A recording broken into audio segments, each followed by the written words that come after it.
좀 이야기해 주십시오. 저희 아까 전에 저 인사 말씀을 드린 것처럼 저희 윤남 회장님이 말씀하신 것처럼 민변이 시기 사태를 겪으면서 곧바로 토론을 통해 가지고 윤석열 퇴진을 위한 특별위원회를 만들었습니다. 정말로 짧은 시간에 만들어졌는데도 불구하고 많은 민변의 변호사들이 참여해서 여러 활동들을 나누어서 활동을 하고 있습니다. 여러 개 텔방도 만들어져 있고 오프라인에서 만들어서 회의도 하고 토론도 하고 그 다음에 아시겠지만 지금 이런 국면으로 넘어가니까 탄핵 국면, 내란 국면, 그 다음에 임시대행체제 국면 이렇게 되니까 전부 다 법적인 문제가 대단히 많은 거인 것 같습니다. 그래서 저희 민변에서 가능한 이 법적 쟁점을 여기 계시는 이제 헌법학자님들, 형법학자님들도 빨리 이야기를 해주시는 거겠지만 저희들 변호사들도 실무에서 그런 법리를 공부하고 하고 있는 내용들이기 때문에 저희들이 해야 될 임무이고 이거를 시민들과 국민들에게 제대로 전달을 해야 될 거다라고 생각을 해서 지금도 계속 나오는 쟁점들마다 토론을 하고 있습니다. 그래서 방금 말한 것처럼 저희들이 아까 전 윤목남 회장님이 말씀하신 것처럼 명백하게 내란임에도 불구하고 내란이라는 일부 보도도 있고 반론도 있고 그러다 보니까 실질적으로 그런 부분과 관련한 것들을 잘 조사하자. 아까 전에 말씀드린 것처럼 이미 우리 대법원은 판단을 하고 그 내란의 법리를 밝힌 바가 있습니다. 그렇기 때문에 그 점이 좀 더 명백한데 어쨌든 모르는 시민들도 계실 거고 모르는 이제 다른 분들도 계실 거라고 생각해서 저희들 지금 현재 법률내용팀이라고 해서 그게 모여서 토론하신 분들과 변호사들도 아니고 한 100여 명이 모여 있습니다. 늘 이제 매일 토론하고 매일 쟁점을 이야기하고 있고 지금도 이런 토론회를 할 때 제가 대표해서 그걸 모아서 발제를 한 것이지만 그런 분들의 의견들을 다 취합을 하고요. 왜냐하면 보시면 알겠지만 여기 신문 기사라든가 이런 내용들이 저 혼자만의 짧은 시간에 할 수 있는 일은 아니다 보니까 이런 역할들을 나누어 가지고 변호사들의 다수 그런 사람들이 참여해서 내린 결론이라고 이해를 해주시면 좋을 것 같습니다. 예, 감사합니다. 적시적시 잘 대응해 주시고 약간 어렵고 복잡한 쟁점에 대해서 바로바로 법리적으로 전달을 해주셔서 감사드리고요. 아까 형법 91조 국헌문란의 정의라고 하는 매우 특별한 조항이 들어있다 했는데 그것을 이제 1953년에 국회 이제 검찰이 수정안으로 들어갔고 그다음 그 수정안을 만드는데 결정적 역할을 했던 검상정 의원이 거기에 쓴 글이 하나 있더라고요. 글인데 그 글이 어떻게 되는가 하면 헌법에 의하여 설치된 국회의 권능 행사를 불가능케 할 목적으로 의사당을 둘러싸고 폭동을 한 자는 그 동기 여하를 막론하고 내란죄를 부과한 것이 된다. 그 동기 여하 야당이 너무 바로 해가지고 거기에 대해서 경종을 울리기 위해서 내란을 냈다. 뭔가 종북 빨갱이들 선관위 뭐가 수상해서 했다. 이럴 때 검상석 의원은 뭐라고 하는가 하면 그 동기 여하를 막론하고 너희들은 난죄야 라고 하는 것을 명백하게 규정해 놨다. 그렇게 규정을 안 해놨으면 어떻게 됐을까 하면 국헌문란이라는 개념이 너무 막연하잖아요. 그냥 온갖 이야기들이 다 나올 수가 있잖아요. 그래서 그렇게 해석하면 내란 논란하다가 시간 다 가버린다. 그래서 91조를 딱 명백하게 명규라고 해서 명백하게 규정해 줄게 라고 해가지고 요조항이 들어가서 91조를 보는 순간 해석이 여지가 사라지고 그런 우리 한정사의 교훈을 축적해가지고 오늘까지 이르렀다는 것이고 너무 감사드리고요. 우리 두 번째는 이완희 교수님 우리 헌법학자이고요. 우리 이 교수님은 그냥 앉아서 하세요. 진짜 안 해도 될 것 같아요. 이 내용을 보면 눈으로 보면 너무 잘 그래 좋을 때 하시고요. 근데 이 교수님은 헌법재판소에 몇 년 동안 뭘 하고 계셨죠? 12년간 헌법연구관. 마이크. 네. 12년간 헌법연구관으로 근무했습니다. 헌법으로 박사학위 하시고 헌법재판소의 헌법연구관으로 12년 동안을 했습니다. 그러면 그 8년 전에, 예. 7년 전인가요? 예. 그 박근혜 대통령 탄핵 그 심리할 때 그때 뭐 하고 계셨어요? 거기 TF 팀에 참여했습니다. 기업들은 참여해가지고 그게 아주 세세한 논점 정도 딱 한 거죠. 예. 그래서 그때 논점 정도를 너무 철저히 잘해가지고 지금 2024년에 이르러니까 별로 크게 다룰 그 절차적 쟁점이 다 해소해버린 것 같은데 예, 뭐 많은 부분들이 선례가 존재해서 지금 논쟁 여지를 좀 줄일 수 있는 것 같습니다. 뭐 겸손하게 논쟁의 여지를 줄였다. 그런데 제가 보기에는 논쟁의 여지를 거의 없애버렸다. 라고 그러면서 우리 그 당시에 우리 헌법재판관을 기억하는데 거기에 그 내용을 다 받쳐준 헌법연구관, 헌법연구관. 헌법연구관들의 노고에 대해서도 한 박수를 한번 쳐주십시오. 이 박수는 지금 헌법연구관에게도 다 전달되도록 좀 열심히 좀 전해주시기 바랍니다. 그래서 각 시대는 각자가 해야 될 각자의 의무가 있는 거예요. 그래서 새 시대는 새 의무를 우리에게 줍니다. 그래서 그것을 성실하게 해줘야 되고, 저는 이완 교수님은 제가 헌법행정법 교수 연구자들의 그 시국선언 133명이 서명을 했는데 그 서명에도 밝히지는 않겠지만 굉장히 깊이 법리를 제공한 분 중에 한 분으로 알고 있습니다. 예, 우리 이 교수님 발표 뭐 기대하셔도 되고요. 제가 이 눈으로 보니까 이게 너무 정확하게 잘 되어 있어가지고 이걸 해도 될 것 같다. 조절합시다. 제가 슬라이드 어제 밤에 한 번 추가한 게 있어서 그까지 포함하려면 제가 사용하도록 하겠습니다.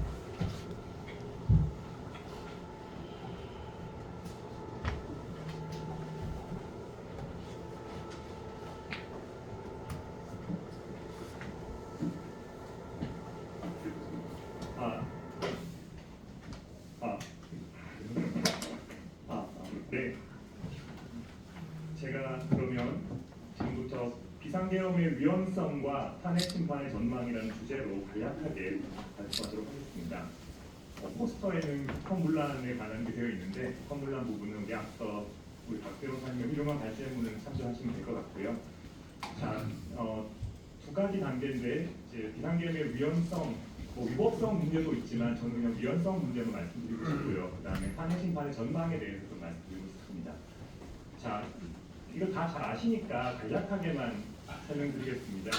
77조 1항의 비상계엄의 요건에 관해서 설명이 되어 있는데 사실 이 부분에 있어서 전시사면 이에 대한 국가기관 사태에 해당하지 않는다라는 부분에 있어서는 대체적으로 합의가 이루어지고 있는 것 같습니다. 그리고 사망에 보시면 정부나 법원의 권한에 관해 특별한 조치를 할 수 있다고 해서 국회 부분은 빠져 있다는 부분도 좀 지적하고 싶고요. 그 부분은 좀 다음에 포고령 관련해서 다시 한번 말씀드리겠습니다.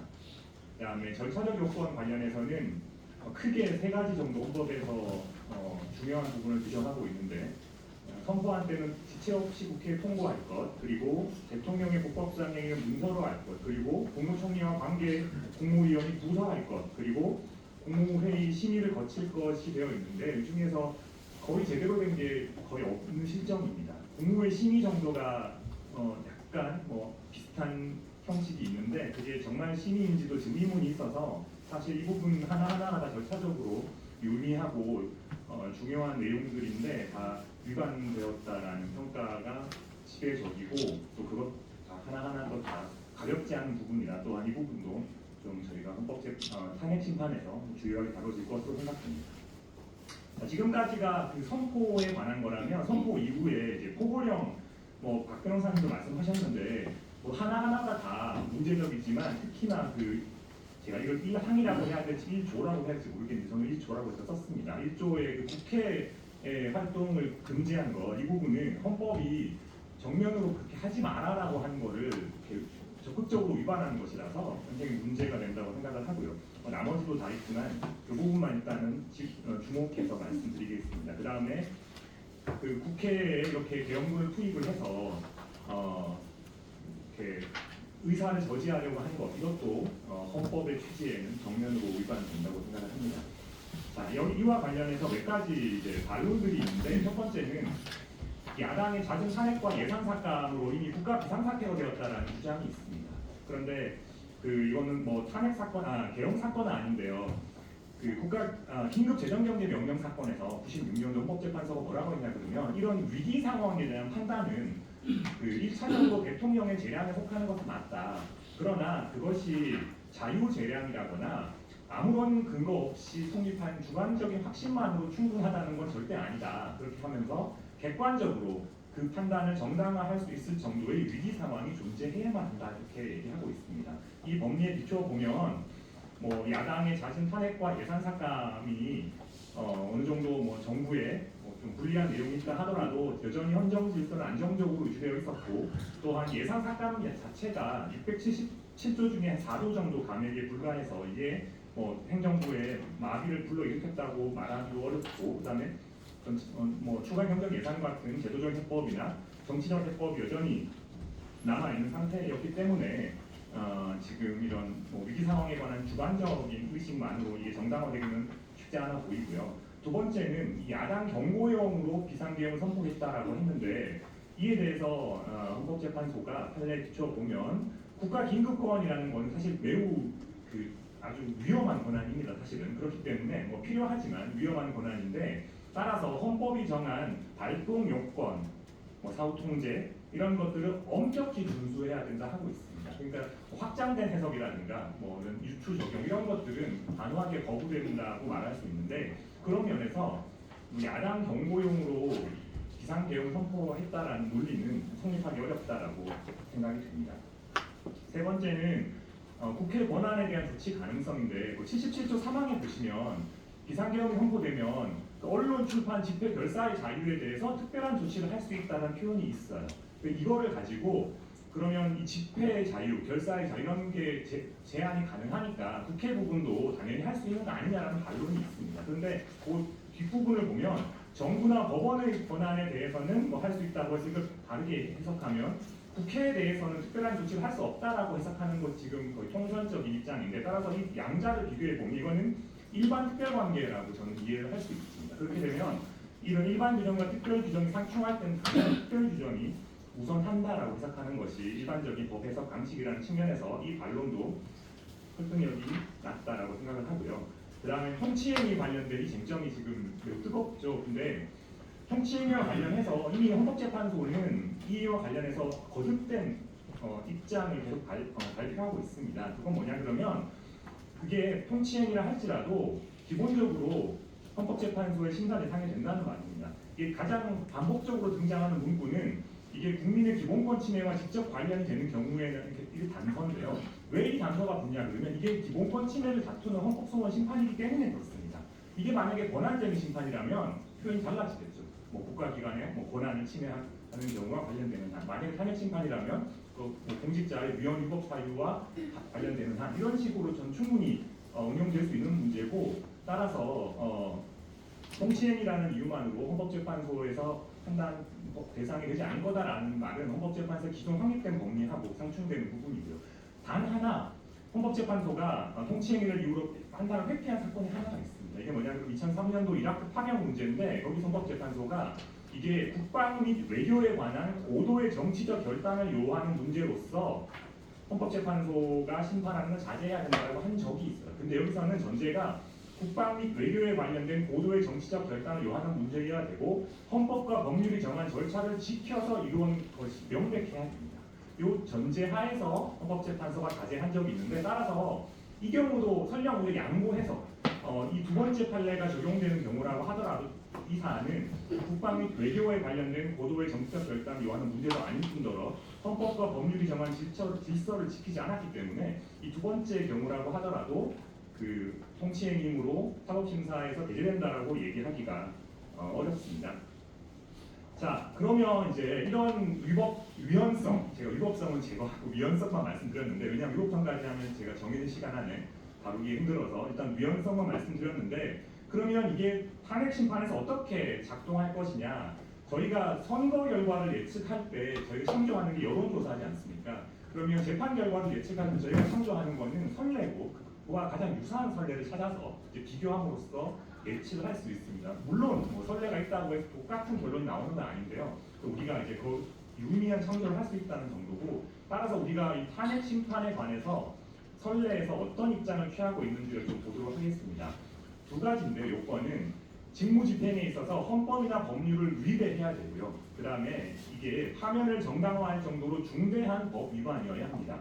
그럼 여기서 지금 우리가 헌법 위반까지는 확인했지 않습니까? 남은 문제는 중대한 법 위반이냐라는 문제입니다. 헌법재판소가 중대한 법 위반을 판단하는 기준을 뭐라고 삼았냐, 제시했냐, 크게 두 가지인데 그 중에 하나, 여기서 적용되는 건 이 헌법 수호의 관점입니다. 그래서 탄핵 심판 절차라는 건 결국은 헌법을 수호하는 그런 목적에 기하는 절차다라는 점에서 본다면, 이 파면을 정당화하는 정도로 법 위반 행위가 중대하냐라는 측면에서 본다면 결국은 이 자유민주적 기본 질서를 위협하는 행위로서 법치국가 원리와 민주국가 원리를 구성하는 기본 원칙에 대한 적극적인 위반 행위가 있어야 된다. 그럼 요 기준으로 이번 사안을 한번 살펴볼 수 있을 것 같고요. 두 번째, 요거는 이제 노무현 대통령 사례에서 제시돼서 저번 판례에도 유지되는 것이고, 두 번째, 저번 판례에서 헌법재판소가 제시한 또 다른 관점은 이 피청구인의 헌법 수호 의지 여부를 한번 언급을 한 적이 있습니다. 본인이 이렇게 사과하고 수사를 받겠다고 했는데 또 그런 것들을 지키지 않고 수사를 강행하고 뭐 이런 부분에 대해서 헌법 수호 의지가 분명하게 드러나지 않는다. 이런 두 가지 관점에서 지난번에 박근혜 대통령 탄핵 심판 인용을 했는데요. 관련 첫 번째 하나씩 보면 이 법치국가 원리에 대한 적극적 위반이냐, 사실 이 계엄이라는 거는 중요한 제도지만 사실 남용되면 위험한 제도이기 때문에 우리 헌법은 이걸 견제하기 위한 어떤 수단을 여러 마련하고 있는데 그중에서 가장 중요한 게 국회의 해제 요구권입니다. 따라서 이 국회 해제 요구권을 보장하기 위해서 국회의원의 불체포 특권을 헌법이 규정한 것보다 사실 개헌법에서는 더 확대를 해놓고 있습니다. 네. 그런데 이 포고령 1조 1호 그리고 국회 의사를 저지하기 위한 계엄군 투입은 이 계엄을 견제하기 위해 헌법이 예정해 놓은 정상적인 이 질서, 헌법 질서를 적극적으로 위반한 것이라고 할 수 있겠죠. 특히 이 포고령 1조는 그 내용 자체로도 위헌적이지만 이제 국회의원이 원래는 불체포 특권이 인정되는데 유일한 예외가 현행범입니다. 그래서 이 포고령 1조는 이 국회의원이 현행범 체포를 위해 필요한 법적 근거를 마련하기 위한 합법성의 남용에 해당합니다. 이것은 근대 헌법이 가장 경계하는 해안이라고 말할 수 있는데요. 그런 측면에서 이거는 그 법치국가 원리의 적극적인 위반이다라고 충분히 해석할 수 있다고 봅니다. 그 다음에는 이제 민주국가 원리의 위반인데, 헌법재판소가 민주주의 원리 어떻게 설명하냐 그러면 상대적 세계관이 입각해 있고 정견이 다양한 이런 얘기하면서 다양한 정견들 속에서 억압적이지 않고 자율적인 정치적 절차를 통해서 하나의 다수 의견을 형성해 나가는 과정이 민주국가 원리의 본질적인 특성이다 이렇게 얘기합니다. 그런 면에서 자신의 어떤 정치적인 반대자들을 뭐 이렇게 보시면 뭐 범죄자 집단 소굴이라고 하고 무슨 괴물이라고 하고 이런 식으로 해서 그런 반대자에 대해서 억압적인 태도 이렇게 취하고 결국은 뭐 그 국가 그 기관을 마비시키려고 했다, 이런 것들은 헌법재판소가 얘기한 민주국가 원리의 정면으로 위반된다라고 생각을 하고요. 마찬가지로 이런 헌정질서 침박한 훼손인데 이거는 그 국헌문란 부분하고 연결될 것 같기도 합니다. 그래서 결국은 국회의원들을 다 체포해서 포고령 1조 위반으로 다 체포해서 결국 국회 기능을 마비시키려는 것이죠. 국회 기능은 사실은 중요한 것이 행정부 견제 기능입니다. 근데 지금 대통령이 사실은 국회 이외에 다 장악이 있지 않습니까? 유일하게 본인이 장악하지 못한 국회를 이런 식으로 마비시키면 사실 헌정 질서에 심각한 훼손이 발생한다고 볼 수 있는 것이죠.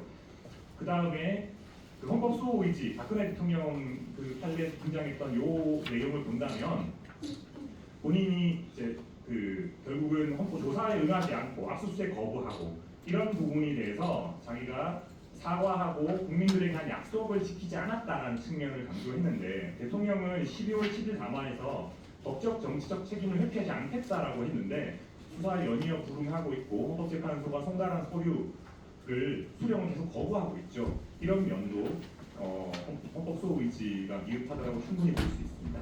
또 하나는 이거는 뭐 제가 그냥 생각해 봤는데 이게 그 유명한 말 있지 않습니까? 어제의 범죄를 벌하지 않는 것은 내일의 범죄에 용기를 주는 것과 똑같은 어리석은 짓이다. 알베르 까미가 했다고 하면 제가 찾아보니까 출처를 못 찾겠어요. 근데 그래서 제가 물음표를 쳤는데 여하튼 이번 비상계엄 선포 사태에 관한 탄핵 심판에서 어떤 결론이 나오느냐에 따라 앞으로 대통령이 이러한 행위를 다시 반복해도 되는지에 관한 헌법적 가이드라인이 형성된다고 봅니다.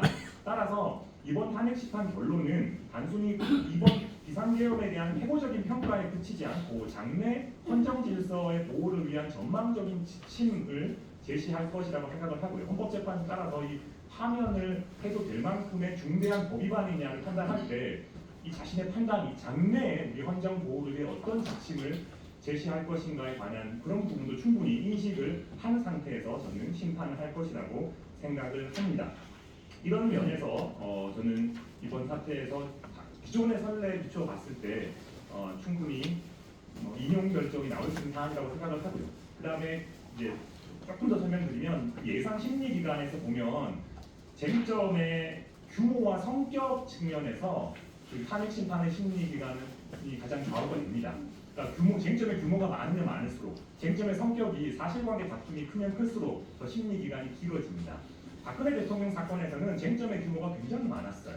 예, 재벌로부터 돈을 받아낸 재단을 만드는 것, 그다음에 세월호 부분, 문건 유출, 하여튼 굉장히 많았는데 또 그 하나하나가 다 청와대 내에서 은밀하게 이루어진 일이기 때문에 그 사실관계 밝혀내는 일들이 굉장히 어려웠습니다. 법정에서 26회에 걸친 증인신문이 있었고요. 소송 기록 6만 페이지였습니다.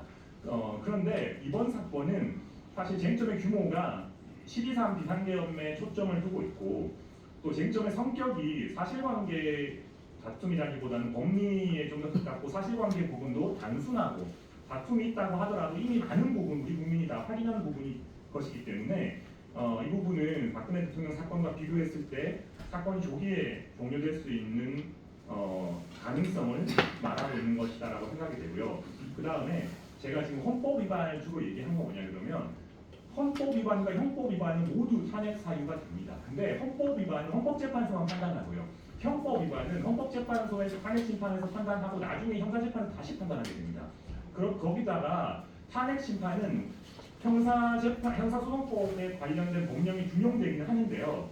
굉장히 신속하게 진행되고 그 다음에 형사소송법령이 부분적으로만 준용됩니다. 가령 전문법칙이 100% 적용되지 않아요. 특성 때문에 그렇습니다. 그러다 보니까 이게 형사재판 같은 경우는 탄핵 심판의 결론과 그 뒤에 후속 형사재판의 결론이 약간 다를 수 있는 가능성도 있습니다. 그렇기 때문에 헌법재판소는 같은 행위에 대해서 이거를 형법 위반과 헌법 위반이 동시에 문제가 될 때 헌법 위반 중심으로 판단하는 경향이 있었습니다. 물론 경향이라고 하기에는 사건이 많지 않아서 제가 일반화하기 쉽지 않지만 지난번 사건에서 뇌물수수 등 각종 형사법 위반 부분은 그 유해서원의 국정 개입 또는 대통령의 권한 남용 행위 문제로 정리했고 따라서 뇌물죄는 판단하지 않았고요. 재산권 및 기업 경영의 자유 문제, 그러니까 헌법 문제로 이 부분을 판단했고 따라서 선택과 집중을 통해서 훨씬 더 신속성을 강화할 수 있었습니다. 제가 볼 때 이 기조는 이번 사건에서도 크게 달라질 것으로 보이진 않습니다.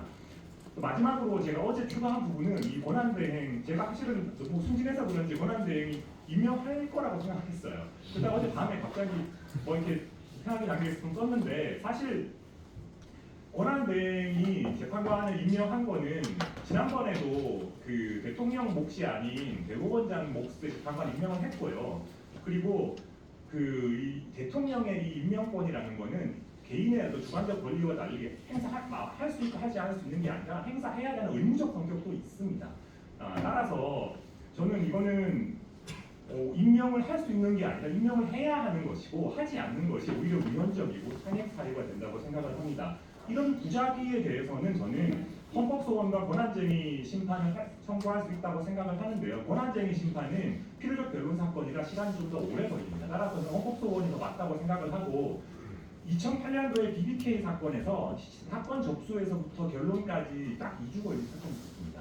예, 근데 그 사건은 법령 사건이라서 리서치에 시간이 좀 걸렸거든요. 근데 이번 사건은 주자기에 대한 위헌 확인이기 때문에 제가 볼 때 리서치에 시간도 많이 걸리지 않기 때문에 제가 볼 때는 최대한 빨리 이 소송을 내면 헌법재판소에서 제가 볼 때 충분히 위헌 확인이라고 할 수 있을 거라고 생각을 합니다. 왜냐하면 2012년도인가요? 그때 국회가 후임 재판관 선출하지 않았을 때 재판소가 그걸 헌법상 의무라고 인정을 했습니다. 선출에 관한 부분은. 이거는 단순히 선출하는 문제가 아니라 다른 기관에서 이제 선출하는 거를 그냥 형식적인 임명장 주는 것조차도 지금 거부하고 있는 것이기 때문에 저는 이 부분은 재판소에서 충분히 굉장히 단시간에 위헌 확인을 할 수 있을 것이라고 생각을 하고요.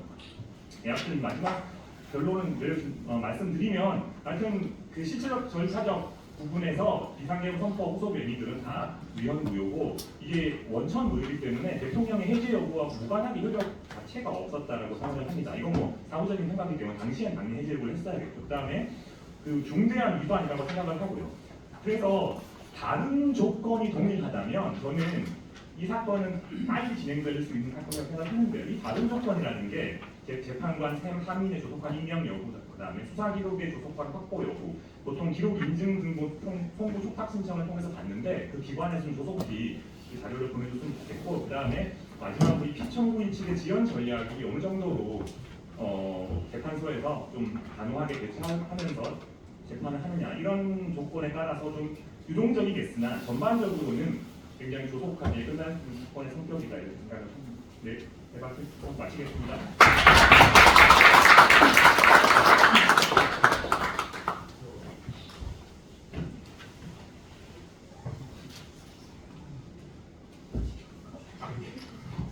이렇게 해서.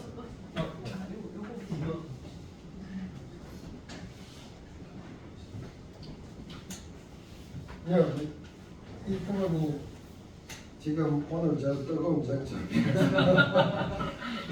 우리 근데 여기에는 인쇄가 되어 있잖아요.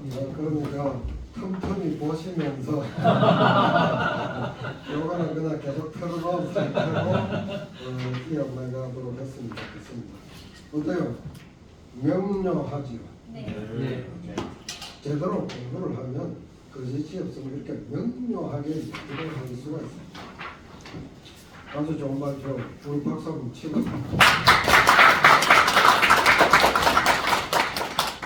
예, 그럼 이제 토론으로 갈 텐데요. 뭐 토론자들도 거의 말제작 비슷합니다. 그 내용상으로 보면 충실하게 되어 있고. 근데 이제 타이틀이 토론자이기 때문에 발표 시간은 말제자의 2분의 1로 10분 정도로 해주시면 감사하겠습니다. 우리 서봉 교수님 해주시죠.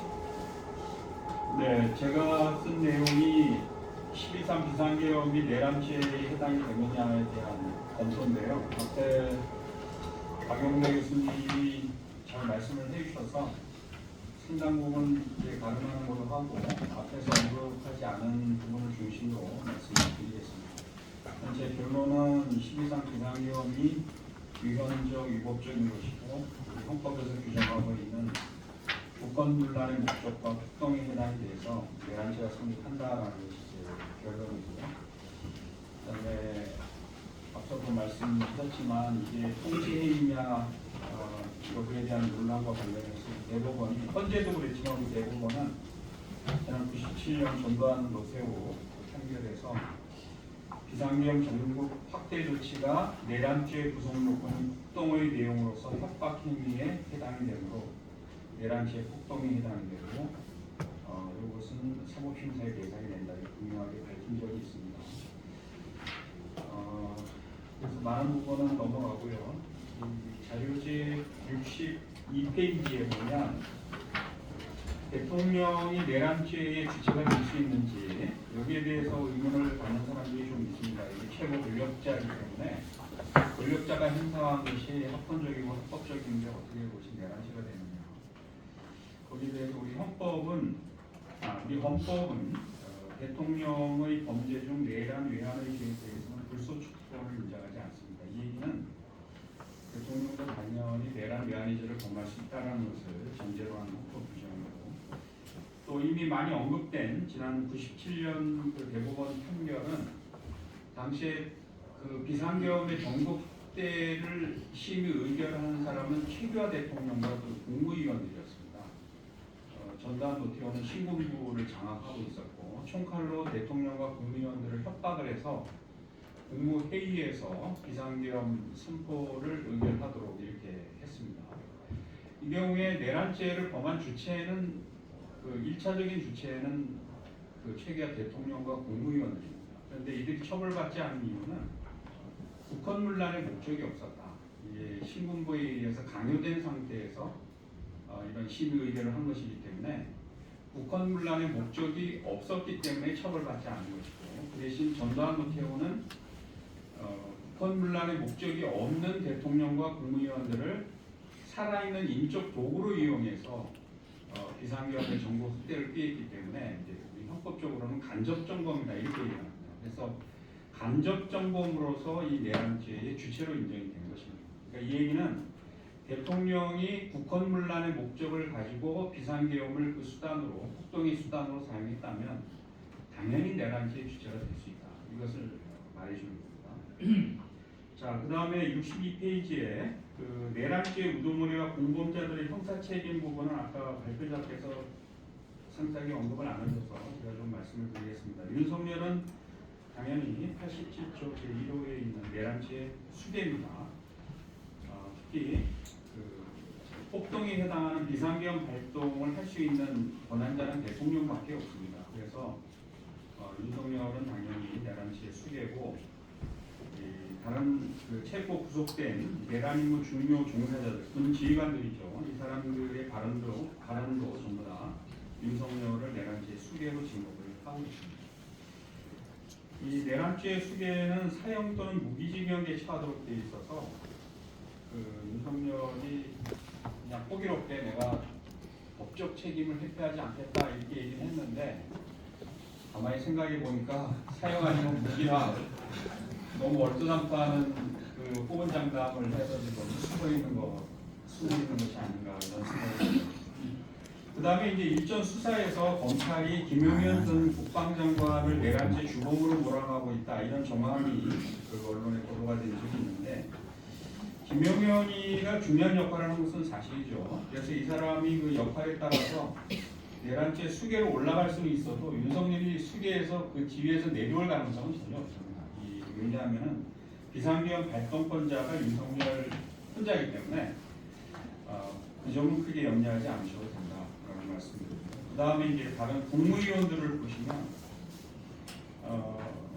비상계엄 선포 전에 11명의 국무위원, 그러니까 국무총리를 포함해서 10명의 국무위원들이 참여했다 이렇게 얘기했는데 한덕수 총리는 뭐 제가 보기에는 그 내란 모의 참여자의 책임은 면할 수 없는 것 같아요. 이게 사전에 비상계엄 선포를 알고 있지 않았을까라는 저는 생각을 합니다.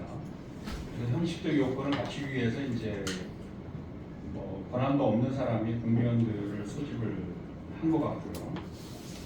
그 다음에 거기 참여한 국무위원들은 뭐 회의에 참여해서 자기들이 반대했다 이렇게 얘기를 하는데 아마 다 면책성 지금 면피성 발언을 하는 것 같고 적어도 저는 이게 대통령의 결정이기 때문에 우리가 반대나 우리의 의사표시를 하더라도 그 자리에 있었던 사람은 모의 참여죄 책임을 면할 수 없다고 봅니다. 적어도 반대를 하면서 자리를 박차고 나오는 정도의 적극적인 의사표시는 있었어야 된다. 이런 생각이 들고요. 그 다음에 법무부 장관, 국방부 장관, 행안부 장관은 군조직을 동원하고 그 다음에 경찰력을 동원한 이런 책임이 있는 사람들이기 때문에 모의뿐만이 아니고 중요임무 종사자의 어떤 책임도 함께 져야 되지 않을까. 양형에서 상당히 중한죄가 내려질 것으로 저는 생각합니다. 다음은 64페이지 군지휘관들은 당연히 내란 중요임무 종사자들로 처벌을 받아야 됩니다. 전직 정보사령관이었던 노상원 씨도 마찬가지입니다. 그 다음에 이제 이 경찰도 마찬가지지만 본인들이 그 내세우는 논리가 그겁니다. 상관의 명령에 우리는 복종할 수밖에 없다. 이런 논리를 내세우는데 우리 대법원은 상관의 위법한 명령에 따라 범죄 행위를 한 경우에는 장관의 명령에 따랐다고 하여 부합한 범죄의 위법성이 조각될 수는 없다. 특히 이제 그 장관의 명령이 범죄를 구성하도록 하는 경우, 위헌 위법적인 명령을 내리는 경우에는 그 명령을 따를 의무가 없습니다. 당연히 군 지휘관들이 대통령의 군 동원 명령에 대해서 거부하고 불복종하는 식으로 아까 생각을 합니다. 이건 차후 논의가 되겠지만 이번 사태를 보면 이 군에 대한 국민 통제는 더 강화돼야 된다 이런 생각을 합니다. 그래서 국방부 장관도 이제 민간인을 임명을 하고 육군 사관학교를 존폐시켜야 될지에 대한 심각한 논의가 저는 있어야 된다고 생각을 하고요. 또 사관학교 출신들끼리 군 내부에서 이런 일종의 별도의 사조직을 구성을 해가지고 종으로 횡으로 연결이 되어서 군사반란 내지 쿠데타를 일으킬 수 있는 이런 위험성이 확인이 됐기 때문에 군 인사라든가 보직관리라든가 이런 부분에 대한 좀 전면적인 혁신이 있어야 되지 않는가 이런 생각을 합니다. 그 다음에 경찰 지휘부도 당연히 중요임무 종사자로 처벌을 받아야 된다고 생각을 합니다. 저는 당시에 국회에 출동했던 군인들뿐만이 아니고 국회의원들과 시민들의 국회 출입을 봉쇄했던 경찰도 굉장히 중요한 역할을 수행했기 때문에 엄한 처벌을 받아야 된다 이렇게 생각을 합니다. 당연히 위법한 이 대통령이나 장관의 명령에 대해서는 따르지 않을 의무가 경찰 지휘부한테도 있는 거죠. 그 다음에 이제 경찰에 대한 개혁 조치도 저는 있어야 된다고 생각을 하는데요. 지금 이 정부가 들어서자마자 행안부에 경찰국을 만들어가지고 경찰을 완전히 장악을 지금 했거든요. 그래서 이 경찰법을 우리가 명확하게 개정을 해서 대통령이나 행안부 장관 등이 경찰에 대한 직접적인 간섭을 못하도록 이렇게 하고 국가경찰위원회의 위상과 권한을 강화시켜서 경찰의 중립성을 더 제고하기 위한 이런 개혁 조치가 필요하다. 그 다음에 경찰이 국회를 봉쇄하는 국회의원의 출입을 봉쇄하는 이런 일은 정말 다시는 있어서는 안 될 것 같아요. 그래서 국회 차원의 자체 경비 조직을 신설할 필요가 있다 이런 생각이 듭니다. 다음 추경호 국민의힘 원내대표는 이 전후 상황을 이렇게 잘 복기를 해보면 뭔가 사전에 계엄 활동을 알고 국회 그 표결권 행사를 저지하기 위한 모종의 임무를 부여받아서 수행한 것이 아닌가 이런 의심이 상당히 강하게 듭니다. 경찰에서도 아마 피의자로 소환이 된 것 같은데 그 역할이 드러나면 이 사람도 내란 중요임무 종사자로 처벌을 받아야 될 것 같고요. 그 다음에 이제 많이 언급이 되고 있지만 국힘당 자체는 이게 2014년 이석기 의원 통합 진보당이 그 해산된 사례를 비춰보면 이런 식으로 계속 그 내란죄 수괴나 내란죄 자체를 옹호하면 저는 정권이 바뀌면 이 당이 해산되어야 되는 건 아닌가. 그럴 위험성이 저는 상당 부분 있다고 생각을 합니다. 이게 정부가 이제 해산 청구를 해야 되기 때문에 정권이 바뀌어야 되겠지만 그 국민의힘 의원들이 이런 위험성을 좀 심각하게 인식을 했으면 좋겠어요. 당이 해산되면 의원직 자체가 다 날아가는 것이기 때문에 결론은 아까 이완희 교수님도 언급을 하셨지만 우리 사회를 40-50년 전으로 되돌리려고 하는 윤석열을 이번에 엄하게 처벌을 해야 돼서 해서 다시는 이런 반헌법적이고 역사 퇴행적인 시도가 권력자들에 의해서 반복되지 않도록 해야 된다 이런 말씀을 드립니다. 감사합니다.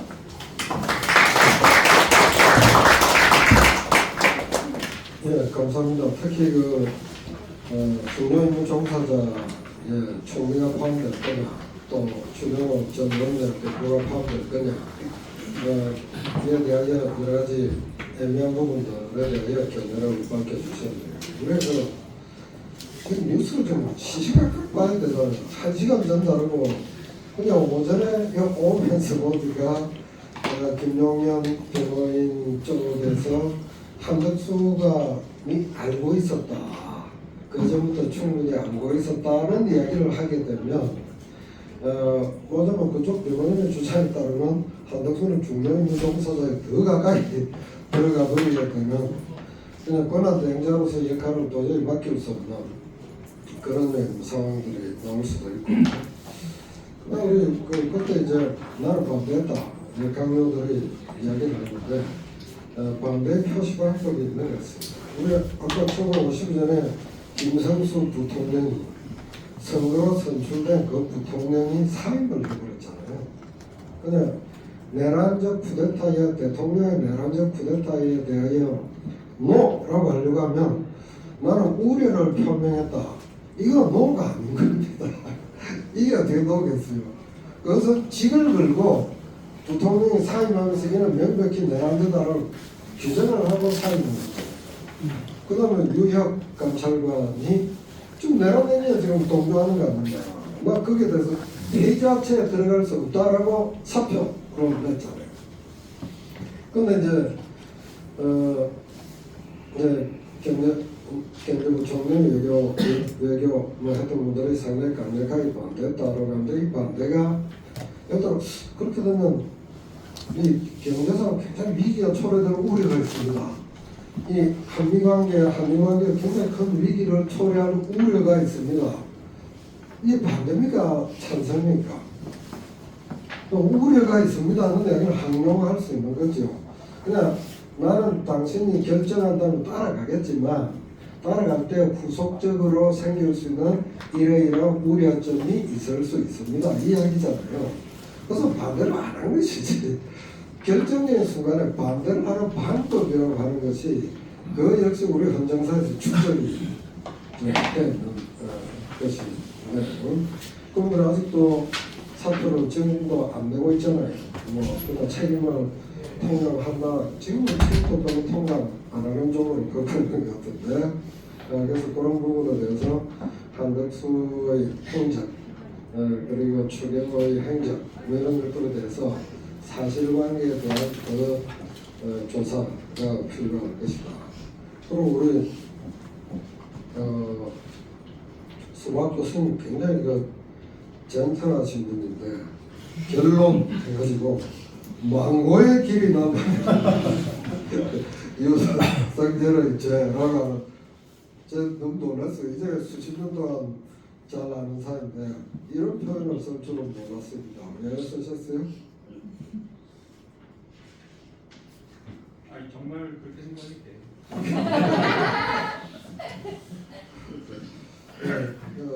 모두가 지금 평소에 용어는 알고 있죠. 입으로 내뱉지 못하는 언어가 지금 뭐 지랄 발광이라든지 이런 그 신문인데 전두환 신문이 강론을 하면서 그런 단어가 막 나와 있던 그 단어에 각각의 적합한 용도가 있는데 극히 억제했던 이런 단어들이 나오기 시작하는 것을 보면 얼마나 이 문제가 심각하게 모두가 받아들이고 있는가 이것을 점검할 수 있습니다. 네, 감사드리고요. 우리 이춘재 논설위원님 말씀해 주시고. 네, 장애인 신문의 이춘재 논설위원입니다. 제가 그 기자생활을 시작한 게 1995년이었는데 처음 취재한 사건이 12.12 군사관람 5.18 수사였습니다. 전두환 압송할 때부터 재판까지 1년 내내 지켜보고 있는데 그때 생각은 이제 그 이런 사건이 있을 수가 없다. 그게 역사적인 사건이니까 열심히 취재하자 이제 이런 거였는데 정말 29년 만에 다시 이런 사건을 비슷한 사건을 보게 돼서 네, 좀 여러 가지 좀 생각이 복잡하긴 한데 덕분에 그 기자들이 처음에 이 사건 터졌을 때 이건 북한 문란 목적이 폭동이다 이렇게 방향을 잡는 거는 모든 신문들이 그 이구동성으로 이견이 없었던 것 같아요.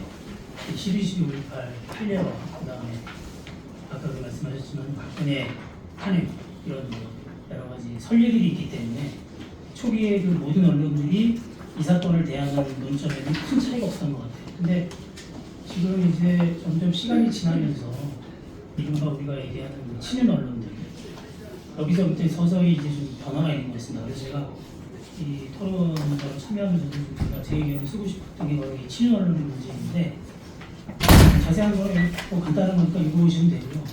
그럼 이제 앞으로 지금 이 국면에서 친윤 언론들이 어떻게 나올 것이냐 이 부분에 대해서 좀 말씀을 좀 드리고 싶고요. 두 번째는 뭐 제가 또 이제 발제를 많이 하셨으니까 또 질문을 나중에 좀 드려보겠습니다.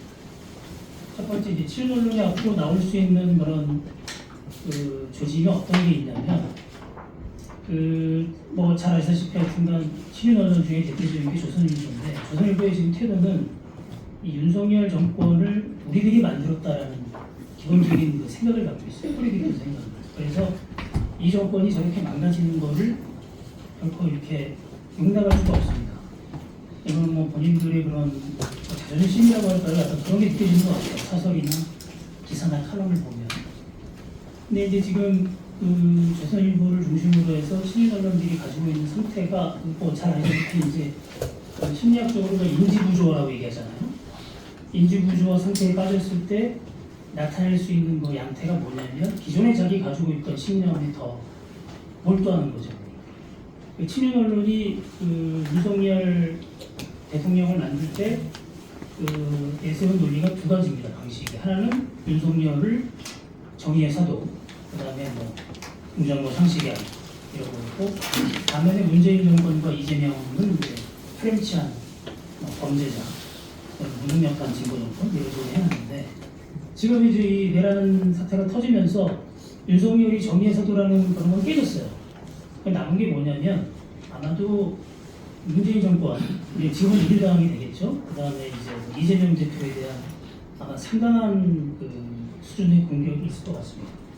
지금 서서히 지금 나오죠. 지금 뭐 한덕수 권한대행 탄핵이나 이런 문제에 대해서 여러 가지 이 지금 발제 들어보면은 당연히 해야 될 일을 안 하고 있는데 그것조차 지금 그 기계적 균형 가장 많이 쓰는 거 이런 것을 쓰면서 앞으로 이제 그런 식으로 많이 나오는 그런 보도가 있지 않을까 이런 데 있고, 반대로 이제 뭐 저희 한겨레를 포함해서 여러 이제 뭐 이른바 진보론이라 불리는 쪽에서는 그런 쪽에 대응을 많이 이제 해야 되겠죠. 근데 이제 맹점이 뭐냐면 아까 제가 말씀드렸습니다만 이제 저만 해도 이제 계엄 세대, 계엄 때 학교를 다니고 이런 경험이 있어서 군부 독재라는 게 어떤 건지 이제 우리가 알고 지냈던 그런 세대인데, 지금의 이른바 취재 현장에 나가 있는 이 젊은 세대들은 뭐 영화로만 본 거죠. 12.12 5.18 그 서울의 봄인가요? 그러다 보니까 이 사건을 대하는 태도가 그냥 큰 사건 중에 하나라는 좀 그런 게 있는 것 같아요. 뭐 이게 그 현장에 있는 기자들의 어떤 그 저희는 이제 발제 올라오는 걸 보거든요. 집회심에서. 그러면 저희 논설위원들이 이제 좀 연조가 있는 논설위원들이니까 보게 되면 가끔씩 좀 이건 좀 여러 가지 이런 태도들은 좀 문제가 있다라고 이제 얘기를 하긴 합니다만, 1차적으로 현장에 나가는 기자들이 아무래도 그런 개념 그런 부분이 좀 떨어지는 상태이기 때문에 상당히 좀 우려가 되는 측면이 있습니다. 이 부분은 이제 저희의 과제이긴 한데 그런 문제 좀 말씀드리고 싶고요. 하나 질문을 제가 좀 해도 되겠죠? 네. 뭐 발제를 이제 쭉 봤는데 아까 이제 그 이런 문제인 것 같습니다. 그러니까 이게 나중에 이제 검찰 개혁하고도 연결된 문제인데, 이 사건 초기에 터졌을 때 민변에서 아마도 검찰은 수사에 손을 떼라, 그죠? 명료하니까 민주당도 그랬었고, 그래서 이제 그때 저희 한겨레 내부에서 논쟁이 좀 있었습니다. 왜냐하면 그때 이제 검찰을 좀 취재를 해보니까 이른바 지금 검찰 특별수사본부 거기에 그 구성된 그 검사들을 이제 몇 명을 조사해보고 그다음에 거기에 대한 얘기를 해보니까 뭐 검찰이 아무튼 이 사건 터지고 나서는 완전히 태세전환이 돼서 그 뭐 김주영 시인의 풀처럼 가장 먼저 눕고 먼저 일어나는 그런 것처럼 그렇게 돼서 그 수사팀의 주력들이 전부 윤석열 사단하고는 거리가 있는 검사들이라는 거예요. 그리고 그쪽에서는 이 사건은 우리가 제대로 수사를 못하면 앞으로 정권이 바뀌건 또는 뭐가 되건 간에 검찰은 살아날 수가 없다. 기소청으로 쪼그라든다 이제 그런 거겠죠. 그래서 이 사건에 대해서 우리가 뭔가 결자이지 차원에서 해야 된다. 이제 그런 분위기가 좀 있었대요. 취재를 해보니까. 그리고 실제로 이제 속도가 제일 빨랐죠. 먼저 김영현을 체포하면서 또 군 관련자들. 그래서 그 내란 우두머리 혐의를 갖고 있는 윤석열을 가장 먼저 이렇게 체포할 수 있는 그런 단계까지 이제 가 있었다고 하더라고요. 실제로 저도 이제 뭐 그쪽하고 좀 통화를 해보면, 근데 이제 이 공수처하고 이 수사권 문제가 생기면서 내란 수사가 이제 경찰에 있고 검찰에 없다. 검찰은 그래서 경찰청 공무원의 관련 범죄의 영장을 받았으니까 이런 문제가 생기면서 이제 그러면 공수처나 경찰 중심으로 가야 된다라고 해서 이제 정리가 됐는데 지금 최근에 이제 공수처에서 저런 태도를 보이니까 이게 맹점이 생긴 거예요. 그러니까 저는 그래서 그런 문제 이제 앞으로도 이게 아마 재판을 하게 되거나 그러면 공소유지나 이런 문제에 있어서도 검찰하고 공수처를 비교해봤을 때 과연 어느 쪽에서 공소유지를 잘할 것이냐 이런 문제가 될 수밖에 없을 것 같아요. 근데 여기서 제가 이런 말씀 드린 이유는 뭐 검찰개혁의 원칙이라든가 여러 가지 검찰이 그동안 했던 거를 봤을 때는 당연히 검찰을 믿을 수 없기 때문에 배제해야 된다는 그런 건 선언적으로 주장할 수 있는데 이게 이제 법리적으로 이게 앞으로 이제 재판이나 수사에서 이런 문제들을 어떻게 할 것이냐 저는 좀 이게 언론인으로서 좀 이게 궁금하더라고요. 저희가 사설을 쓸 때 항상 내부에서는 검찰이 이 수사에 손을 떼라 라고 써야 된다는 강력한 요구가 있었음에도 불구하고 섣불리 그렇게 못 쓰겠다는 겁니다. 이 문제를 한번 좀 이 자리에서 빌어서 여기 뭐 평가원장이 많이 계시고 그러니까 한번 그 문제를 한번 얘기해 보는 게 좋을 것 같습니다. 이상입니다. 네, 뭐 마지막에 질문이 또 우리가 또 극복해야 나갈 정리해야 될 굉장히 중요한 쟁점인데 이 부분에 대해서는 이 자리에 전문가가 다 와 있는 것 같아요. 우리 박용대 변호사님도 해주시고 우리 수박 교수님도 이 주제에 대해서 확실하게 말을 할 수 있을 것 같고 우리 김기현 변호사님 할 말이 좀 있죠. 이 주제에 대해서 못 들었어요. 굉장히 중요한 이야기를 했어요. 지금 최상병 사건을 제가 얘기 안 할 수는 없다. 공수처가 지금 1년 3개월이죠? 예, 네. 아무것도 못하고 있어요. 아무것도. 사실은 12.3 그 비상경 터졌을 때 기자들이 그걸 준비했어요. 야, 이게 이종석 바로 체포하는 거 아니냐, 공수처에서. 근데 지금 이종석을 체포할 생각 안 하고 지금 엉뚱하게 대통령 수사하겠다고 들어오더라고요. 저는 개인적으로 공수처의 제보도 해보고 여러 가지 해본 입장에서는 저는 공수처에 지금 아무런 미련도 기대도 하고 있지 않습니다. 그래서 제 개인적인 심정으로는 저는 공수처는 해지되는 것이 맞다 이런 결과에는 아닙니다.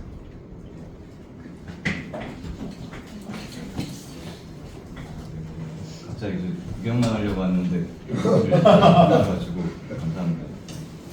개인적으로는 공수처는 이렇게 할 바에는 없어지는 것이 맞다고 개인적으로 생각을 하는 사람입니다. 왜 그러냐면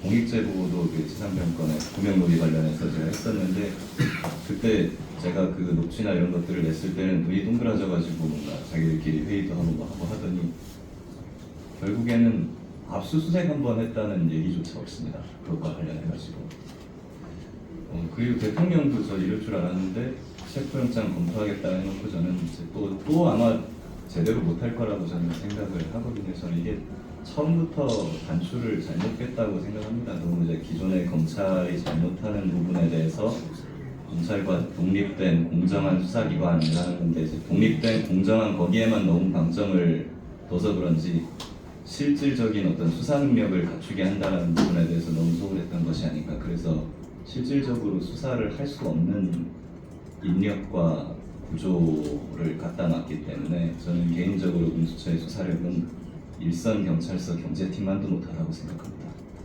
그냥 그런 식입니다. 고소장 들어오면 일선 경찰서 경제팀이 그러죠. 고소장 들어오면 피고발 피고도인한테 전화해서 고소장 들어왔으니까 한번 나오세요. 나오실 때 핸드폰도 갖고 나오시고 계좌 내역도 은행 가서 한번 떼오세요 이러잖아요. 그래 핸드폰 바꿔갖고 나와. 핸드폰 바꿨어요? 안 되겠네. 이럽니다. 일선 경찰서 경제팀이. 네, 우리 똑같은 식으로 합니다. 뭐 굉장히 말씀이 많으실 텐데 그 정도로 하시고요. 알겠습니다. 그래서 좀 우리 서 교수님 이제부터 1분씩 씁시다. 예. 저는 사실 검찰 공수처는 수사에서 손을 떼는 게 맞다고 생각합니다. 왜냐하면 검찰은 법무부 영예 근거에서 수사를 하는 것이기 때문에 저는 이제 나중에 법원 재판에 가가지고 수사나 기소 자체가 무효로 선언될 가능성도 있다고 생각을 합니다. 저는 검사들이 그 정도 아마 한쪽 쪽에 염두에 두고 수사를 했을 것으로 생각이 되고 그런 위험은 공수처도 마찬가지라고 생각합니다. 그래서 저는 경찰이 하는 게 맞는데 경찰이 이제 수뇌부도 자기들이 연관이 돼 있기 때문에 그 부분은 경찰 범죄에 대해서는 검사들이 할 수가 있으니까 하고 경찰이 하는 게 저는 맞다고 생각을 하고 원칙적으로 이건 빨리 특검이 들어와야 됩니다. 그래서 지금 상태에서는 헌재 재판에 집중을 해서 일단 탄핵 인용이 되도록 노력을 하고 이 내란죄 처벌하는 것은 이건 공소시효도 있는 게 없는 것이기 때문에 일단 특검을 도입을 해서 그 차근차근 하는 게 저는 올바른 방법이다 이렇게 생각합니다. 아마 이 주제는 제2차 토론회를 갔습니다. 이게 좀 상당히 중요한 문제가 이제 이런 거였어요. 저희 언론이 가지고 있던 문제의식은 거기 뭐 의견도 계십니다만은 선명하게 이제 밖에서 이렇게 막 주장하고 이런 건 상당히 좋긴 좋은데 이건 좀 문제가 뭐냐면 내란 수혜를 빨리 잡아놓는 게 일단 중요하다. 언론 입장에서. 그렇죠? 뭐 왜냐면 탄핵이 분명히 오래 걸릴 거다. 시간 끌 수밖에 없는 거고. 반면에 수사를 해가지고 윤석열을 만약에 체포하는 그런 액션이라든가 이런 게 있으면 더 이상 버틸 수 없을 거다라는 현실적인 판단을 했거든요. 저희가 항상 이제 뭐 언론은 좀 그런 걸 이제 얘기를 하는 겁니다. 그런 문제들, 이런 디테일 같은 문제들을 이건 큰 사건일수록 왜냐면 우리가 해봤잖아요. 12, 10대도 해봤고 뭐 박근혜도 해봤기 때문에 그런 걸 좀 주문하고 싶은 거예요. 언론 입장에서. 민주당도 마찬가지로 안 계시는데 아까 교수님이 얘기했습니다만 민주당이 만약에 헌법재판관을 고집 부리지 않고 한 명씩 한 다음에 나머지 한 사람을 합의로 해서 이미 했으면 이런 일이 안 생기지. 그러니까 그런 문제들을 좀 여기 민주당 계실 때 좀 지적하고 싶었는데 다들 안 계시니까. 저는 다 듣고 있을 거예요. 예, 감사합니다. 그 쟁점 염두에 두시고요. 우리 순서에 따라서 이국훈 교수 토론해 주시겠습니다. 예, 감사합니다. 예, 저 여기서 좀 급하게 오는 바람에 토론을 만들지 못했습니다. 제목을 리갈리즘 불편정 신국 수수죄 그렇게 적었는데 이 순서에 따라서 다른 말씀을 좀 드리겠습니다. 먼저 내란죄에 관련해서 많은 말씀이 있으셨는데 제가 반대하거나 다른 견해를 갖고 있는 것은 전혀 아닙니다. 다만 일반 시민들의 관점에서 이 문제를 좀 알아보려면 제 생각에는 좀 쉽게 하는 방법이 있는 것 같습니다. 지금 벌어졌던 모든 행위들에서 윤석열 씨의 행위를 잠깐 삭제를 하고 국무총리든지 국방부 장관이든지가 기동이 되었을 때 그 모든 행위를 했다고 한번 가정을 해보시자고요. 아마 대통령 윤석열 씨가 가장 먼저 이건 내란이다 라고 했을 겁니다. 그 벌어진 행위의 대항은 내란이 아니기가 어렵습니다. 지금 유일한 방어 논리는 비상계엄 선포에 의한 행위였다고 하는 것인데 그 비상계엄 선포 행위 자체가 앞서서 이완희 교수님 말씀 잘 하신 것처럼 실체적으로도 절차적으로도 도저히 정당화될 수 없는 논리입니다. 유일하게 이 문제를 방어할 수 있는 방법은 민주공화국을 부정하고 왕당파의 체제로 돌아가는 것입니다. 왕당파의 헌법 논리도 그 나름 논리가 없는 것은 아니거든요. 지금 민주공화국 된 지가 벌써 70년이 넘었고 그 3.1운동부터 치면 100년이 넘었는데 지금 이 순간에도 왕당파의 논리를 버젓이 얘기하고 있는 왕당파의 논리는 딱 하나입니다. 백성은 복종하는 것이지 군주가 하는 일에 이래다 저래다 할 수 없는 것이다.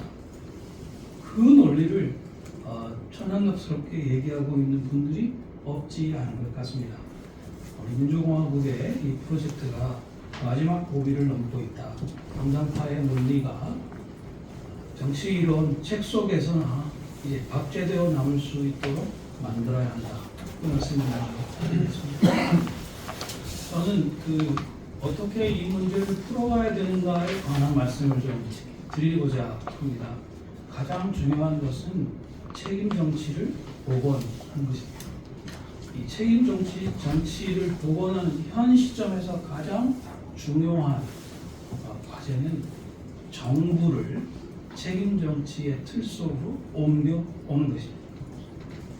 지금 위헌 불법적인 비상계엄을 선포해가지고 탄핵 파면된 윤석열 정부가 아직도 그대로 유지되고 있습니다. 대통령 권한 대행을 하고 계시는 분은 윤석열 정부의 국무총리로서 대통령 권한 대행을 하고 있는 것입니다. 윤석열 정부를 그대로 두고 이 위험한 국면을 넘어간다고 하는 것은 말 자체가 되지 않는다고 생각합니다. 저는 지금 우리 모든 국민들이 1960년 4월 이후에 약 한 일주일 정도가 지나서 이승만 대통령께서 하야를 하셨는데 그 당시에 우리 어르신들이 어떻게 정권을 국민 앞에 잘 관리해서 책임 정치를 복원시켰는지를 주목할 필요가 있다고 생각합니다. 당시에 모든 국무위원들은 이승만 대통령이 자행했던 3.15 부정선거와 이 4.19 시민들에게 총을 쏜 일에 가담한 전과가 있었습니다. 이승만 대통령이 물러간다고 해서 그 정권을 이어받을 아시는 것처럼 전면 부통령이 당시 사임을 이미 한 상태였기 때문에 이 국무위원들로 넘어가야 했는데 이승만 정권 내부에 있었던 국무위원들에게 권력을 넘기는 것은 어떤 의미로도 용인될 수 없었습니다. 당시에 여러 가지 그 협의가 있었는 걸로 합니다만 서울시장을 마치고 오랫동안 야인 생활하시던 허정 씨를 외무부 장관으로 임명을 하셔서 외무부 장관이 내각 수반이 되어서 이승만 대통령으로부터 권력을 인수하도록 하였습니다. 그 뒤로 약 한 2달 반에서 3달 정도가 과도기가 펼쳐졌고 아시는 것처럼 군대가 또 나올지 모른다 그런 이제 위협도 상당히 많이 있었고 또 당시에 국회에서 헌법 개정도 하고 총선거도 새로 치루어서 결국 민주당 정권이 이루어졌습니다만 그 아주 위중한 몇 달 동안을 허정 내각 수반을 하고 또 허정 내각 수반이 새로 구성한 내각에서 가장 중요한 역할을 하신 분이 이종찬 장군입니다. 군대에서 군대는 정치적 중립을 지켜야 된다는 것으로 오랫동안 희망을 갖고 있었던 이종찬 장군을 국방부 장관으로 임명하셔서 이승만 정부를 일단 물러가게 하고 허정 와도 정부가 과도기를 잘 관리한 다음에 민주당 작년 정권도 넘어갔던 기억이 있습니다. 저는 지금 민주당이 이 면에서는 아마추어 티를 벗어야 한다고 생각합니다. 권력은 현실적인 것입니다. 대통령 하나를 탄핵 파면시켰다고 그 정부의 성격이 하루아침에 바뀌는 것이 아닙니다. 앞서 우리 이승재 논설위원님 말씀하셨습니다만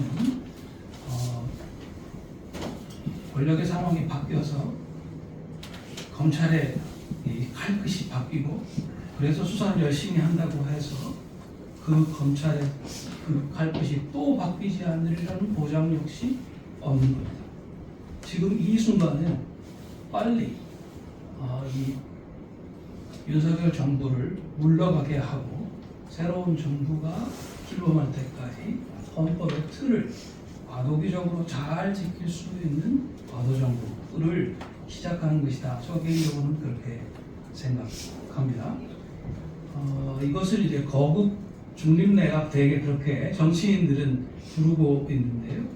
여야가 합의를 하면 못할 것도 없다 그런 생각을 하고요. 적어도 국회 안에 있는 국힘의 국회의원들은 속으로는 이걸 상당히 바라고 있는 것이다. 저 개인적으로는 그렇게 생각합니다. 심지어는 한덕수 씨도 이것을 바랄 수 있을 것이다 그렇게 생각합니다. 여야가 합의를 하면 한덕수 씨가 자신의 후임 국무총리를 임명할 수는 없겠습니다만 경제부총리를 여야가 신뢰할 수 있는 분으로 임명을 하고 그 분에게 대통령 권한대행직을 넘겨주고 본인은 사임을 하는 방식으로 이 실질적으로 이 윤석열 정부를 빨리 끝내야 지금 우리가 문제 삼고 있는 헌법재판소 재판관 3명 임명 포함이 무엇입니까? 행정권의 핵심입니다. 대통령이 가지고 있는 행정권의 핵심은 공무원을 임명하는 것입니다. 지금 가장 문제가 되는 그 임명 권한을 여전히 윤석열 정부에서 임명된 한덕수 씨가 행사하고 있기 때문에 문제가 벌어지는 것입니다. 윤석열 정부를 빨리 물러가도록 만들어야 한다. 이것이 가장 핵심이라고 생각합니다. 이 문제는 다른 사람들이 할 수 없습니다. 여야의 정치인들이 빨리 문제를 풀어야 한다. 그렇게 생각합니다. 아시는 것처럼 지난번에 박근혜 대통령이 사실상 이제 권력을 놓치게 된 상황에서는 당시의 여당의 한 절반 정도가 그때는 이제 반기문 씨를 세우려고 하는 나름의 또 정치적 계산이 있었습니다만 나머지 절반과 결별한 뒤에 나중에 분당까지 했고요. 박지원, 김무성 그 채널들을 통해서 과도 정부를 어떻게 운영하자라고 하는 데 대한 실질적인 합의가 있었다고 생각합니다. 지금 그 새로운 권력의 틀이 만들어지지 않았기 때문에 이런 혼란이 있는 것입니다. 그 틀을 오늘이라도 빨리 만들어낼 필요가 있다고 생각합니다. 제가 드린 말씀은 뭐 다 드렸고요.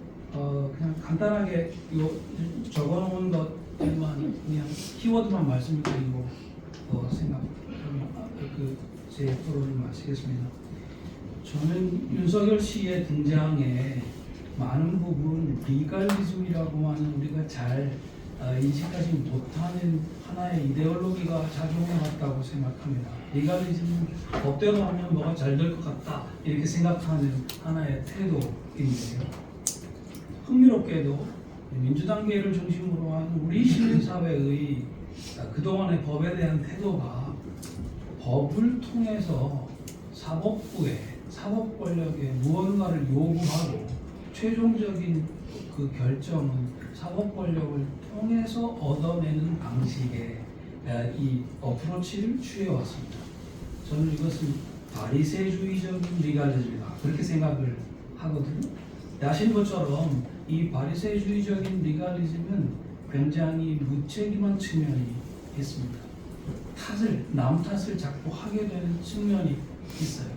저는 이 윤석열 정권의 등장은 바로 이 바리새주의적인 리갈리즘이 가지고 있는 맹점의 그 원인이 있다 그렇게 생각합니다.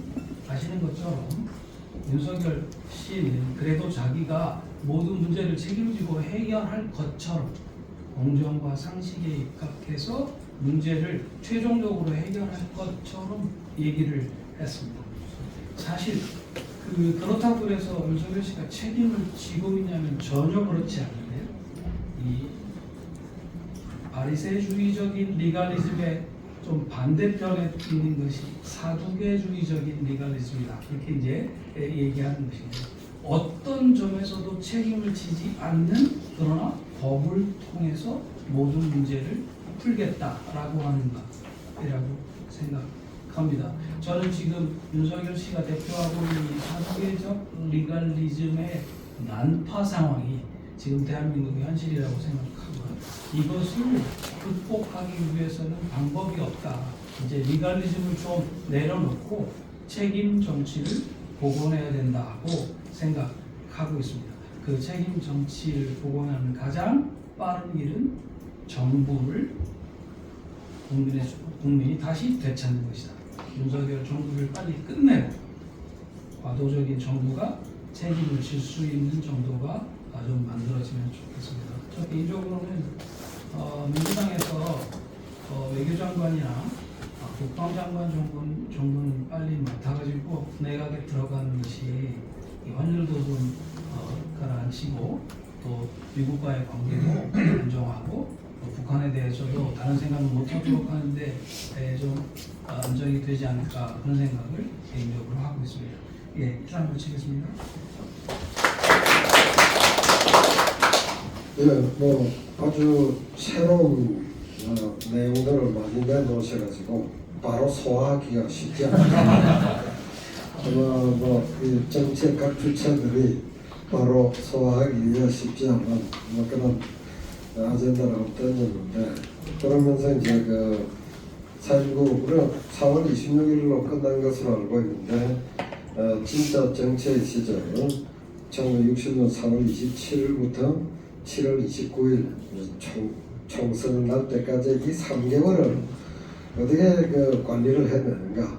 그때 뭐 꼭 잘 관리했다라고 볼 수도 없지만 어쨌건 이제 완전히 정부 이양까지 성공하는 이런 경험도 한번 살펴볼 필요가 있다.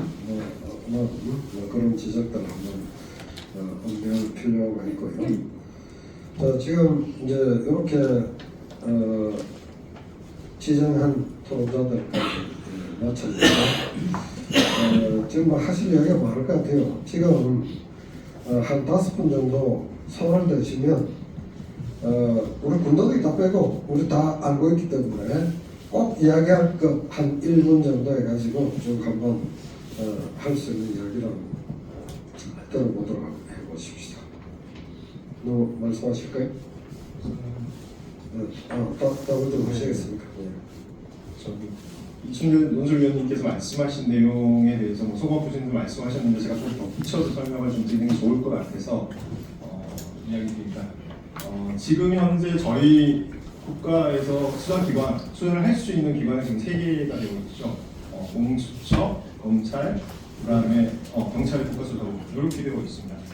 군의 군경찰을 일단 빼고 나서 근데 이 중에서 봐야 되는 내용이 수사를 할 수 있는 의지이다 아니면 수사를 할 수 있는 능력 이게 중요한 게 아니라 현재의 법령하에서 적법하게 수사할 권한이 있느냐가 가장 우선적으로 봐야 될 것 같습니다. 왜냐하면 만약에 수사할 권한이 없는 경우에 수사를 하게 되면 그건 위협한 수사가 되고 그렇다라고 이야기하게 되면 저희들이 가지고 있는 보통 형사법에는 아까 전에 이완희 교수님도 이야기했지만 헌법상의 헌법재판하고 형사범죄는 조금 다른 내용이고 형사소송법에 있어서는 증거 능력이 굉장히 중요합니다. 그래서 만약에 위협한 수사의 판단이 되면 증거 능력 자체가 결여되기 때문에 실제로 유죄의 증거로 쓸 수가 없게 됩니다.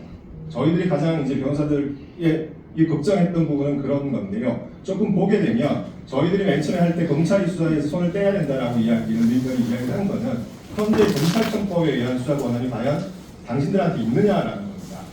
실제적으로 2020년에 6대 범죄, 검찰의 권한이 검경수사권 조정을 통해서 줄어들었고 그리고 나서 2022년에 2대 범죄로 줄었습니다.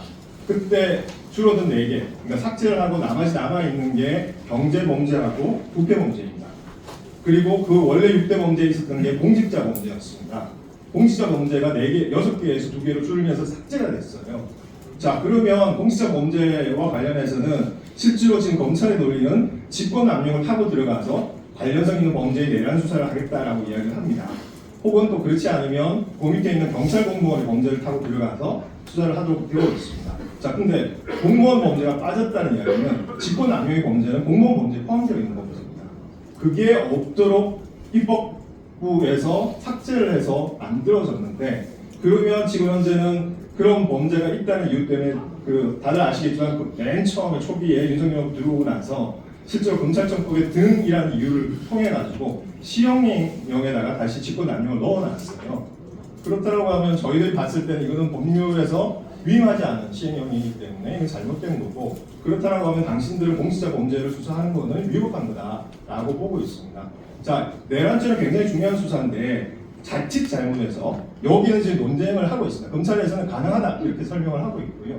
근데 만약에 우리 아직까지 법원에서 판단을 받지 않은 거라서 법원에 가서 이거 문제가 있다, 당신들 수사 권한이 없다라고 하면 그때는 돌이킬 수가 없습니다. 그런 의미에서 가장 안전하게, 가장 적법하게 수사 권한이 있는 경찰의 국가수사본부에 의해서 수사를 하는 게 현행법상에 맞다라고 설명을 드린 겁니다. 그렇기 때문에 검찰이 수사를 할 수 있는 적법한 권한이 있냐 여부는 여전히 쟁점이고요. 그렇기 때문에 저희들 뭐 재판을 해서 알겠지만 재판에서 확률적으로 나오지 않습니다. 유죄냐 무죄냐로 나오고 증거 능력이 있느냐 없느냐로 나오는 거지, 이거는 애매하게 증거 능력이 있을까 이렇게 나오지 않거든요. 만약에 법원에서 당신들의 수사 권한이 없다라고 이야기하게 되면 수사는 완전히 무위로 돌아갈 가능성이 있고요. 그렇기 때문에 민변에서 계속 주장하는 이야기가 이런 문제들이 있기 때문에 특별검사와 관련한 법을 빨리 처리해야 된다. 지금 상설특검법 관련한 것도 이야기를 했고, 상설특검법은 그냥 나와 있는 내용대로 적시 검사 추천을 해야 됩니다. 근데도 지금 벌써 10며칠 지났는데 한덕수 대행이 지금 안 하고 있어서 상설특검도 만들지 못한 거거든요. 저희가 봤을 때 그 자체로 위헌적인 행위입니다. 왜냐하면 법이 명시적으로 분명히 되어 있고, 그렇게 해서 추천이 되고 나면 3일 내에 검사가 임명되도록 되어 있거든요. 이렇게 합법적으로 되어 있고, 우리 법질서 체제에 대해서 합법적으로 되어 있는 체제들을 지금 계속 저항하면서 지연시키고 하고 있는 게 현 정부 아니냐라고 생각이 들고요. 그렇기 때문에 내란죄와 관련한 것은 한치의 홍결도 없어야 된다. 그러려면은 검찰이 그렇게 수사권을 행사하는 것은 상당히 문제가 있다라고 보는 게 맞을 것 같다. 이건 아까 말했지만 그 검찰 내에서 이 수사에 대한 능력이나 의지 이런 문제하고는 상관이 없는 문제. 오히려 이제 적법한 권한이 있느냐는 문제로 그렇게 봐주시면 될 것 같습니다. 예, 또 말씀하실 분 있나요?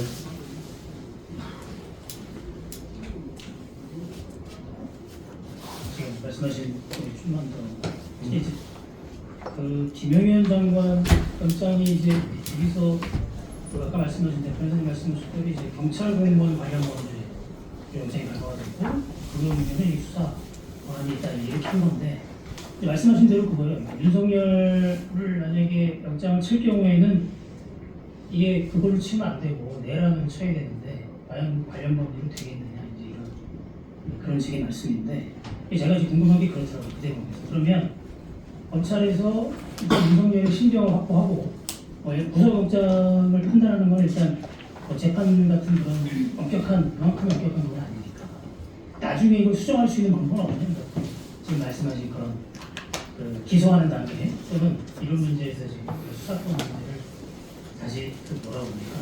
바로잡을 수 있는 그런 건 없냐, 이제 그런 궁금함이 생기더라고요, 사실.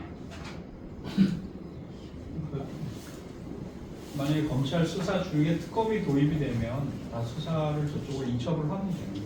근데 이제 기소하고 나면 사실은 만회할 방법은 없습니다. 수사 자체가 다 기소 자체가 그럼 큰 문제가 발생합니다.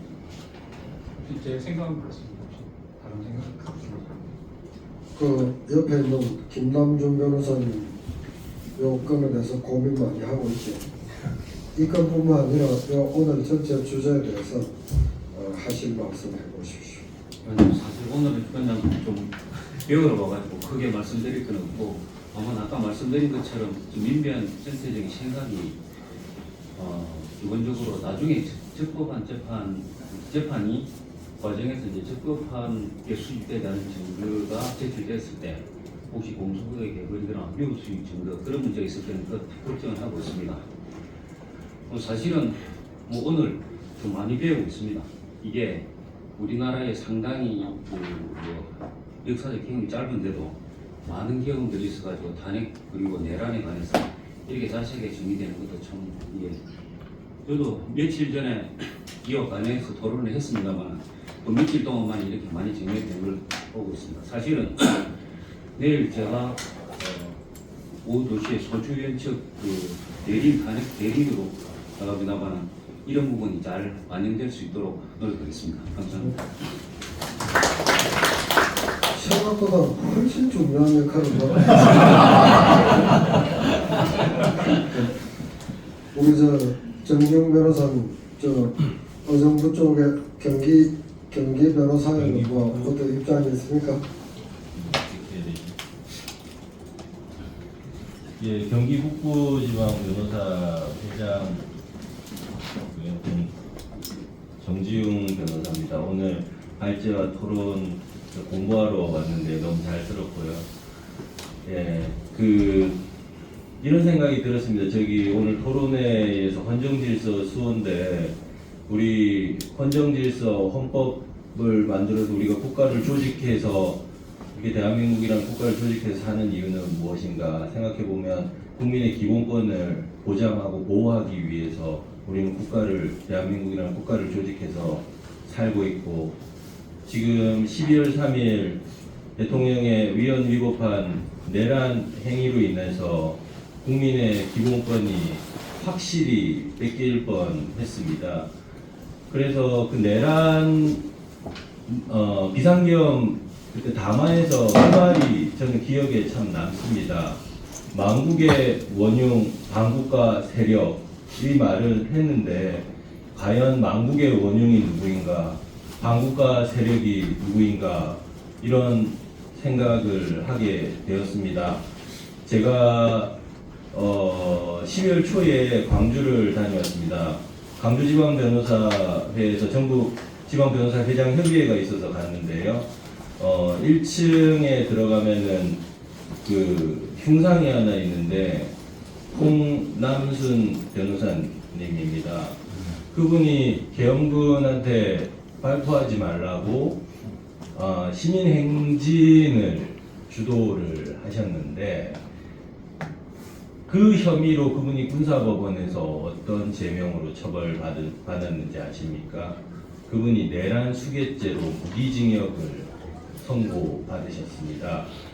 그래서 이런 생각을 해봅니다. 12월 3일날 우리 시민들이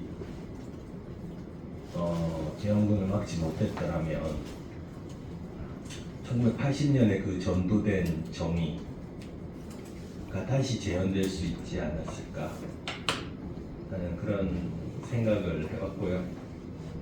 예, 오늘 말씀 잘 들었고 공부 많이 했습니다. 그리고 저도 이력이나마 힘을 합치도록 하겠습니다. 예, 감사합니다.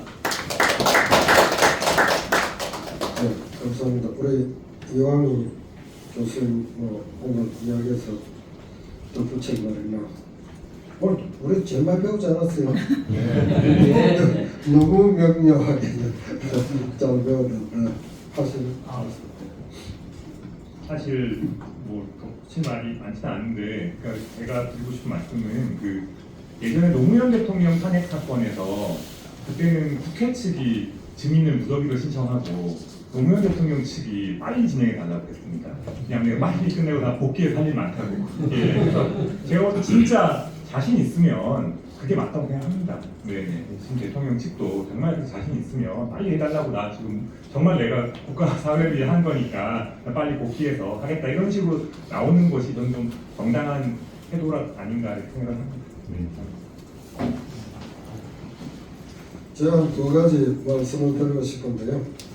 이 한덕수 총리가 한 2년 반 정도 대행을 할 수도 있을 것 같아요. 제가 계속 3명 임명을 하고, 그 다음에 4월 18일 넘어가면 2명이 사라지잖아요. 그럼 4명 되잖아요. 4명 가지고 이 결정도 저 결정도 못 하잖아요. 그러면 계속 가는 거예요. 그래서 한덕수의 길 해가지고 2027년 5월까지 마이웨이로 간다. 근데 이런 생각도 해볼 수가 있지 않을까 생각이 들고, 또 하나 드는 생각은 12월 3일에 군대와 경찰을 동원한 이제 내란이 성공 안 하는 게 굉장히 이상했어요. 왜냐면 그때 들어와가지고 국회를 그냥 딱 틀어 막아버렸으면, 혹은 누군가가 공군에 막 기관총을 하면 난사라도 본능에 한 명이라도 들어가서 난사라도 했으면, 어떤 종류 혹은 전기 전원을 다 꺼버렸으면 어떤 회의도 안 되잖아요. 그러기가 너무 쉽잖아요. 그러니까 성공할 가능성이 99.9%였고, 당일날 2시간 반 만에 해제될 가능성은 0.001%도 안 되는 그런 가능성이었다. 그러니까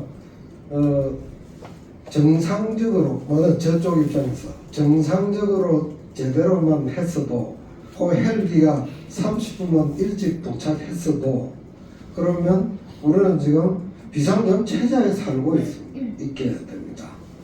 그러니까 이런 모임이 뭐가 아무것도 없죠. 그러니까 모든 모임이 하나도 없이 모두가 오늘 김용현 교관이 했던 말이 윤석열은 통행금지는 반대를 해서 그거는 지웠다.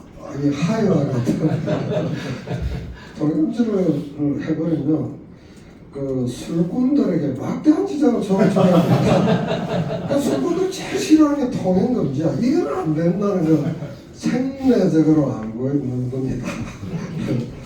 그래서 우리는 지금 계엄 체제하에 그냥 살고 있는 거다는 가정 속에서 이 문제를 어떻게 타개해 갈까를 생각을 해볼 필요가 있고, 근데 기적적으로 국민과 국회가 아주 잘 대처를 해서 오늘 국회로 또 지난주에도 국회 왔는데 국회 들어올 때 한 번도 존경심이나 외경심을 갖고 들어온 적은 없고 그냥 업무 처리하러 왔는데 지금 국회로 들어오면서 뭔가 절을 하고 싶다 이런 마음이 생겨나잖아요. 그래서 우리가 만드느냐, 그래서 우리 헌법책에 헌정수호자라는 말이 있는데 참 공허한 말로 들렸어요. 그런데 국회의원 한 명 한 명, 국민 한 명 한 명이 헌정수호자로구나. 이것이 바로 헌정수호자라고 얘기하는 바로 그런 것이구나. 그런 느낌이 들고, 마지막으로 우리가 이제 아무리 그자들이 들어봐야 도도한 역사의 강물을 어떻게 역류할 수 있겠느냐 이런 얘기 하잖아요. 참 말이 멋있잖아요. 도도한 역사의 강물을 이야기하는데 그 강물을 만들어가는 전부 물방울 하나하나가 모여서 각 물방울들이 길을 쓰고 앞으로 나가려고 하기 때문에 멀리서 보면 도도한 강물처럼 보이지만 그거를 미분해서 보면 하나하나의 물방울이 막 그 빛에서 최선을 다해서 움직이고 있는 12월 3일 한밤중도 있지만 12월 20일 남태령 고개에 밤 10시에 그런 식의 물결이 나올 줄 누가 상상을 했습니까? 근데 각각이 자기가 하나의 물방울이 되겠다. 그래서 그 물방울이 모이니까 세상이 변화된다고요. 그러니까 우리 1인칭 주체로서 모두가 내가 헌정수호자이고 도도한 강물을 만들어내는 하나의 물방울로서 자기 위치에서 또 시민된 도리로서 각자의 역할을 다룰 때 세시들을 우리가 함께 끌어당길 수 있다 이렇게 생각합니다. 오늘도 그 과정 중에 하나라고 생각하고 오늘도 배우고 익힌 것은 또 널리 전파하고 그리고 또 새로이 피드백되는 또 새로이 토의해 가면서 그런 과정 중에 하나라고 생각합니다. 그래서 우리 모두는 서로 가르치고 서로 배우고 서로 배려하고 서로 존중하면서 나가는 사회는 윤석열 목분들이 만들어내는 세계와 완전히 다르다.